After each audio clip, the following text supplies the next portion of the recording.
Welcome to the JDC West 2021 Entrepreneurship Case Presentation, sponsored by Emily. Thank you to our judges, Luke Rekak, Vice President of Brokerage of NFI Logistics, Bryce North, Pitching Investment Coach, Jacqueline Kina, Managing Director of Emily, and Raj Patel, Vice President Commercial Services at RBC. Competitors will have a maximum of 23 minutes to present. The first 5 minutes will be protected time with no questions from the judges. After 5 minutes, you'll receive a notification on Zoom indicating the end of protected time.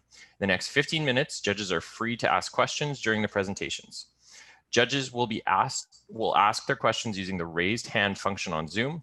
Competitors will need to call on judges that raise their hands. At the 20-minute mark, you'll receive another notification indicating the start of protected time. Teams will have an additional 3 minutes to conclude the presentation. I will indicate in Zoom chat at various intervals to indicate the remaining time, and will stop any speaker who continues to speak after the maximum time limit. No questions or comments will be permitted from the audience at any time. The audience is also prohibited from communicating to the presenters in any form, including Zoom or via other mediums during the presentation. The Zoom meeting will end following the conclusion of the presentation. Competitors, you may begin your presentation when you are ready. Thank you. No one can dispute that farming is one of the hardest jobs in the world. Farmers are the backbone of every single society on this planet, and we depend on them for our food and our survival. As a descendant of a farming family in India, I feel very strongly towards the problems that farmers around the world face. That is why today I, Noor, the CEO of Rumen, along with Yubin, our COO, and Navraj, our CFO, bring to you an innovative solution that would revolutionize the lives of livestock and dairy farmers, not just in Canada, but around the world. The problem that we're trying to solve here today is that livestock and dairy farmers, they incur a lot of excess operating costs in their day-to-day lives. Now, the problems that they face here is that unplanned cattle death affects a huge percentage of their livestock. And the causes behind this are disease, bloat, and calving injury. Why should you care? Well, because this ends up impacting them financially. A single cow's death can cost them anywhere between $4,000 to $5,000. And another problem that they face is that monitoring cattle health is an expensive and time-consuming process. Even if they hire a single excess farm laborer, it will cost them anywhere between $22,000 to $44,000. So the solution that we aim to introduce here is Rumen. Rumen is an orally ingested biocapsule that is equipped with biosensors that go into the cow's rumen. If you're not familiar with what the cow's rumen is, it's the first stomach of the cow. A cow has 4 stomachs, but if you're able to monitor the biodata in the cow's rumen, you can monitor its entire health. So that is what we provide. This little pill is equipped with sensors, and we will be creating an online web platform that will be enabled by Internet of Things to monitor cows' health in real time using artificial intelligence. This platform will send alerts to farmers to let them know about disease, bloat, calving injury, and fertility, all the things that they are worried about in terms of their cattle. The features that we provide, so this is basically a mock-up of what we expect our platform to look like. As you can see, Bessie is the one being monitored here, and it is apparently saying that her heat level is very high. That little pill that Bessie will swallow is a biocapsule. It's made entirely out of sugarcane, and it's equipped with sensors for temperature, which monitor disease and fertility, a sensor for pressure, which monitors bloat, and a sensor for pH, which monitors nutrition. Our target market is Stephen Smith. Stephen is a livestock farmer. He owns a larger than an average Canadian farm, which is with 150 cows. He's worried about the cow deaths that have been happening and the increased expenses that he has to incur to make sure that his cattle is okay. And he is motivated to increase his farm yields while still making an efficient use of his time and resources. And he wants to keep his cattle healthy, of course. Now, this is one of the biggest reasons why rumen is needed by every single farmer in Canada. This picture that you see right here is how they monitor a cow's health. They cut a hole in its body, then they put this pipe inside, they collect that ruminal fluid, and then it is monitored in a lab. But with our tiny little pill, we just make that process painless. It is user focused. And so we would just want to ensure that our farmers get the right data in the right time, and it is very, very affordable. Now, let's discuss the unique value proposition Rumen brings to the table. Rumen is accurate. We provide 97% accurate data. We are also real-time. We're connected through the Internet of Things, allowing us to give farmers real-time data at all times. And we're also durable. Each pill is made to last for 6 years. For our competition, we looked at Cow Manager, who currently offers a platform to monitor their cows 24/7. However, due to the natural behaviors of cows, these on-ear sensors and ankle sensors and neck sensors can come off at any time due to their rough behaviors. We also looked at Affamilk. They are extremely, they do provide real-time data. However, they are only catered towards temperature sensor. And this is where we believe that we can outbeat them within the market. And we also looked at Drone Deploy. They use drones to monitor real time of their cows. They're extremely durable because they don't come in contact with the cow. However, because they aren't providing as accurate data, we believe that we are more advanced in real-time data and durability as well. Taking a look at the market size and just showing you as investors the opportunity here, we're looking at a global beef and dairy market size to begin with, which is valued at $1.2 trillion. From there, we segmented it into the North American beef and dairy market, which is valued at $127 billion Canadian. From there, we at Rumen are extremely confident that we can capture up to 1% of that North American market, allowing us to capture over $1.27 billion worth of potential revenue. Investors, what we come to you today with is an ask of $700,000 in exchange for a 16% equity stake in our company.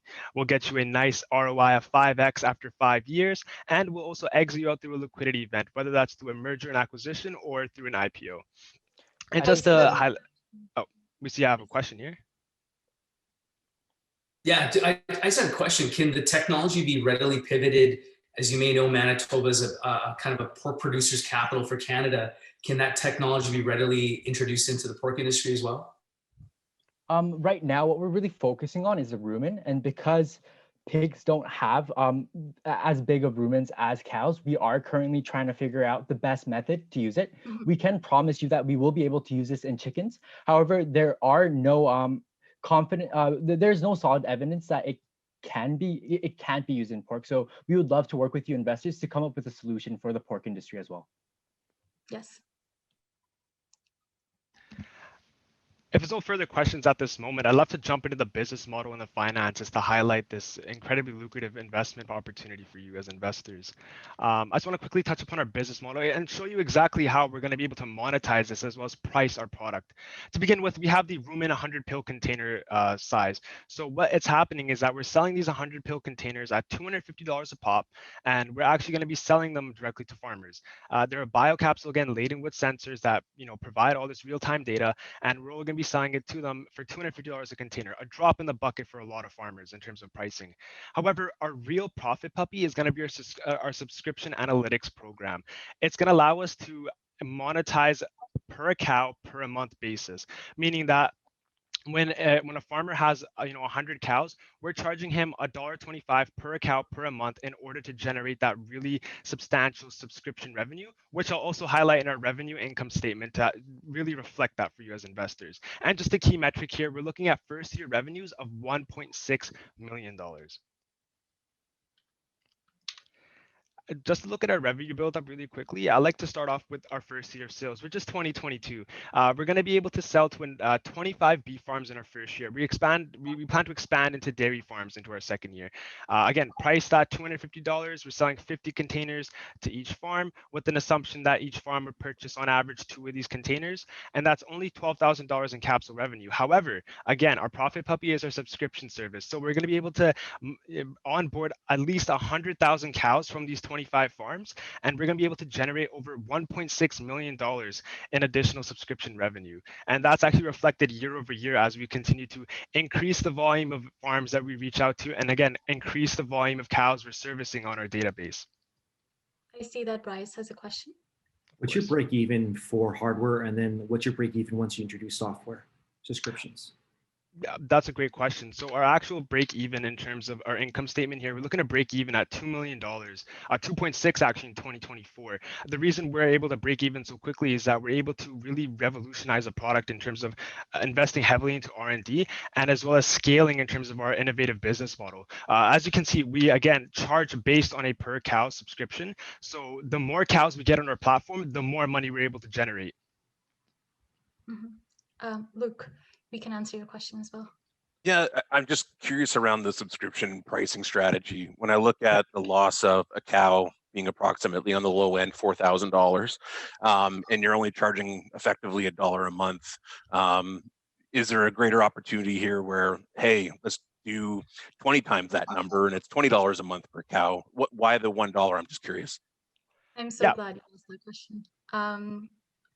I can answer on the company's vision and mission side. So as I mentioned in the beginning, I am someone who comes from a farmer's family. So I know the pains that they face in their everyday life. And so when we came up with this idea, it was with the mission to help farmers. And one of the biggest motivations that they have is just how much that they spend, what their expenses are.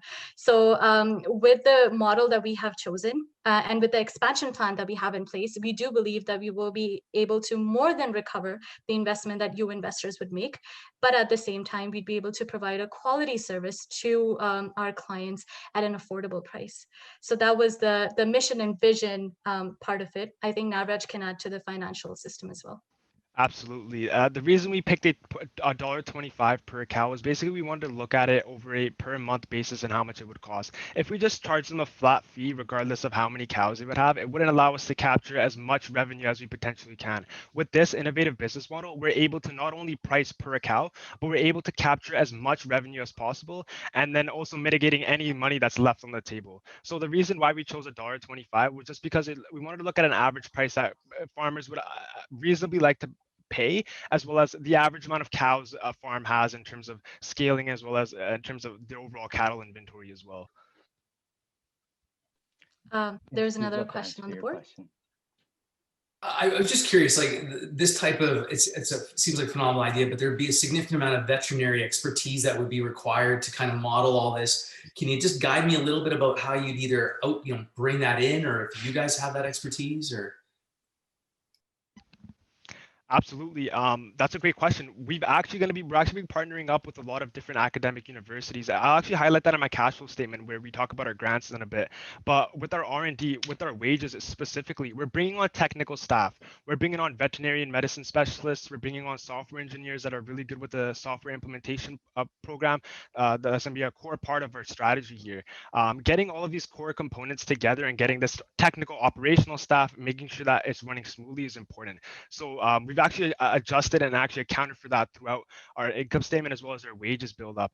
And when you go look at our cash flow statement here, the grants portion is a great de-risking for your investment here.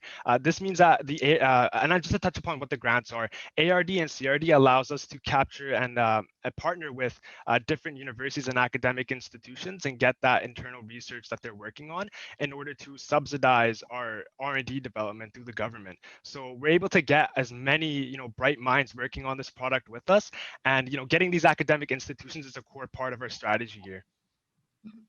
Bryce, we can answer your question.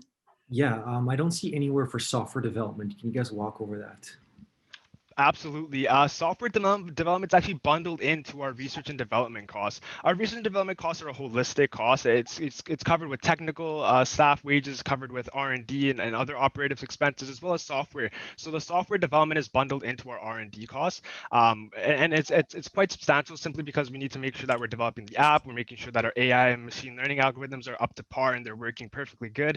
And so that's been bundled into our R&D. And as you can see, we're scaling R&D year over year. So we're continuously investing in this R&D process, especially the software implementation, which is the bread and butter of our core product. Yeah, I see you increase that. How about your revenue though? I mean, you're approaching a $1.3 billion market and have $18 million in revenue by year 5. Yeah. With that said, I mean, if I were to double my money right now, how faster could you get to the market? How much can you grow that by? Absolutely. Euban can jump into the go-to-market plan and show you how we expand. But just to touch on that on the financial aspect, in 2025 and 2024, we start to expand into the United States, which is a huge market. This is just, again, reflective of just 2021 to 2025. 2025 beyond, that's a whole different story. We're looking at additional 2 to 3x our 2 to 3xing our additional revenue. We're capturing a lot. There's a lot more farms in the United States. The market's bigger. It's a lot more aggressive in terms of innovation.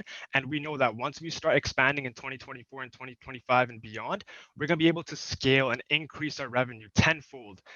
Just simply because in the United States, they're a lot more hungry with innovative technologies such as rumen. Just made me excited. Good answer. Perfect. At this time, I would love to run through the go-to-market plan with you investors.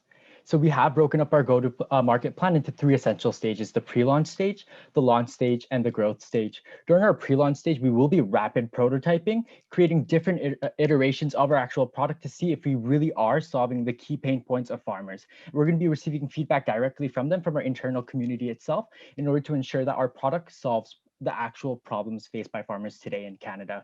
And we will be developing our 80% MVP, and with that MVP, we will be beta testing. For our beta test, we will be taking an in-kind contribution approach. And by that, I mean that we will be providing our actual product and platform for free, in return that we receive a testimonial from these farmers. And the reason why we want to receive these testimonials is to use it as our marketing campaign later on in our launch and growth stage. For our pre-launch marketing, we will be establishing ourselves in online communities and also providing giveaways in order to get our initial traction. During our launch stage, we will be introducing the beef cattle line first, and then subsequently we will be introducing the dairy cattle line. We will also be partnering up with different partnerships, such as Horizon Livestock here in Manitoba, and we want to also target poultry supply in Ontario and the London Livestocks in Ontario as well. For our launch marketing, we will be expanding. We will be having 2 types of launch marketing campaigns, which is specifically one to increase our brand awareness, and the second one to increase our sales. We will be touching a bit more in depth of our marketing campaigns later on. And for our growth stage, we will be expanding geographically outside of all of Canada, and we will be expanding into the United States of America as well. For our product expansion itself, we want to also introduce a food transparency line that allows consumers to understand what exactly happens with their beef, with their milk. And we also want to introduce and target more livestock, such as goats and sheep. At this time, I would like to go a bit more in depth into the timeline of our actual pre-launch stage. We will be hiring our team, prototyping, beta testing, and UX testing as well, to ensure that all our farmers are able to effectively and easily use our platform. We also will be beginning our pre-launch marketing campaign, as I mentioned earlier, which is specifically around our online communities and giveaways. 2 milestones that we have identified today is to develop our MVP by Q2 of 2021 and to receive positive feedbacks from 8 farms. For our launch phase, we will be implementing our beef cattle line, then our dairy cattle line, then our partnerships. And we also, for our launch marketing, we will be beginning with email marketing, attending trade shows ourselves, beginning our content marketing with the testimonials that we have received, and also utilizing search engine optimization, specifically around our blogs and optimizing our website. For 2 milestones that we have identified is to obtain a design patent by Q3 of 2022 and to service 100 farms by Q4 of 2023. For our growth stage, we will be expanding outside all of Canada and the United States of America as well as introducing our food transparency line and our goat line. For our milestones, we want to break even within Q1 of 2024 and sell approximately 1,800 containers by the end of 2025. At this time, I would like to pass it off to Noor to go over our key performance indicators. So we want to convert 60% of our beta testers right in the pre-launch stage. During our launch stage, we want an NPS score of 50 by 2023, and our customer acquisition cost by the time we reach our growth stage would be around $321 in 2025. Yes, Bryce, your question? As you go along, if you can talk about how you can lower that customer acquisition cost through some other efforts, that'd be great. Yeah, so for our marketing, we are going to be spending 20% on positioning and branding. 45% on demand generation and lead generation, and 35% on sales enablement. And we believe that as we improve our actual product itself, we will be getting a higher net promoter score, and that ultimately will decrease our marketing sales. Especially in farmers, a lot of this is referral based. So once we get more and more farmers on board, we expect our customer acquisition cost to decline. Yes, Luke. We can answer the question. Just a quick question around the regulatory body with the Canadian Health of Animals Act and whatnot. Is there any concern about them swallowing a pill versus some of these, like I'll say, external attachments that competitors have? That's an amazing question. And we were very confused about this too when we initially wanted to launch this business. But the great news for us and you investors is that there are actually no guidelines specifically around veterinary health products. If you do look at Health Canada Section 3 from 9 to 21, they specifically state that all you have to do is state on your product itself that this is for veterinary health product. This is a veterinary health product for animals only. And as long as you explicitly state that and let all your consumers know that, then you are allowed to sell in stores. And this is the same for the United States of America as well for FDA approval. So investors, this is an amazing opportunity for all of us. Yes, going quickly into the marketing campaign. So we can skip over the MVP. The marketing campaign itself, well, it's based on our research. We have done our research. We know that a lot of this would be, just the next slide now, Raj. A lot of this is based on online communities and farming forums to be able to get those farmers. The content that will drive our marketing campaign is that farming is hard, but cattle management shouldn't be. We plan on getting sponsored reviews from websites like Wired and TechRadar. We plan on using Google Analytics throughout our marketing campaign to ensure that whatever we're doing is actually working with the demographic that we want to target. The social media platforms that we plan to utilize is Facebook, because a lot of these farmers are on Facebook groups.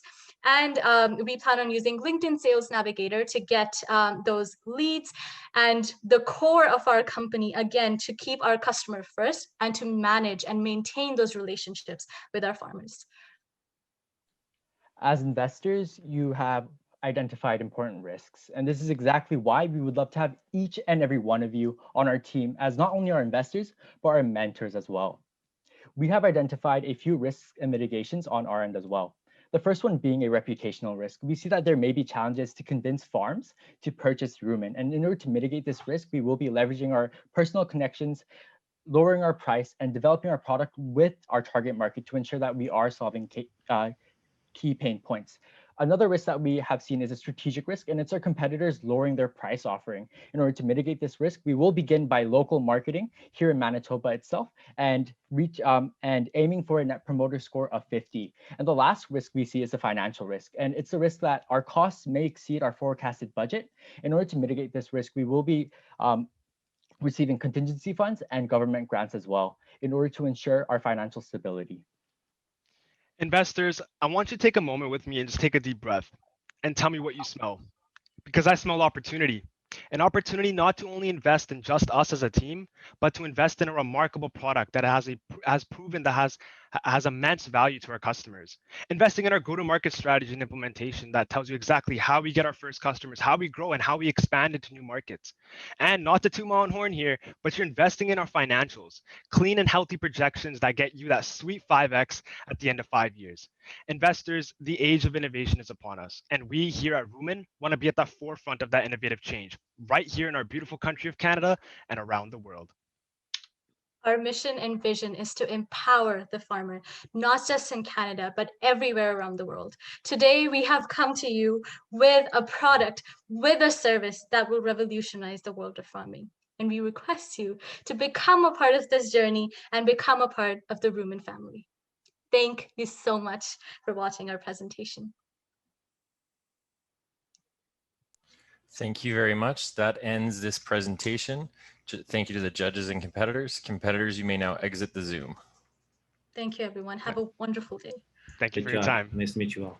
Thank Nice you to once meet you as again. well. Thank you so much.